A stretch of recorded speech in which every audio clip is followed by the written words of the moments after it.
Everybody, Kartik Subramaniam over at ADHI Schools. Welcome to your real estate tip of the week.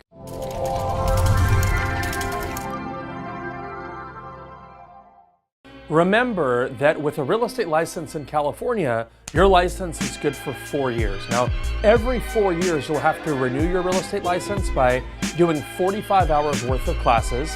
Typically, most real estate licensees tend to do those renewal classes online, and it's every 4 years. Now, if you are a member of the 70-30 club, the Department of Real Estate has a cool rule where, number one, if you're at least 70 years old, and number two, you've been licensed continuously for 30 years or more, you are exempt from the continuing education requirement. Now, you'll still have to renew the license every 4 years. You just won't have to go to like a private real estate school and take continuing education every 4 years. So how often do you have to renew your license? Number one, every 4 years. Number two, you don't have to take the 45 hours of classes if you're at least 70 years old and you've had your license continuously for 30 years.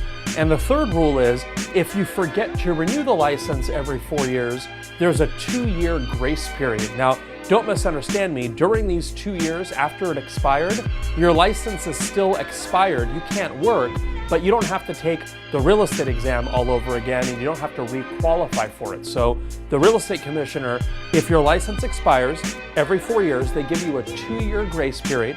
Again, during those 2 years, the license is expired, you cannot work, but as long as you pay the late fee, pay the renewal fee, and take the classes, you can jump right back in and get your license. Now, if you wait beyond those 2 years, you'll have to re-qualify for and retake the real estate exam all over again. So 3 key points. Number one, your license is good for 4 years. Number two, you got to renew it every 4 years unless you're in that 70-30 club. And number three, of course, there's a 2-year grace period for renewing an expired license.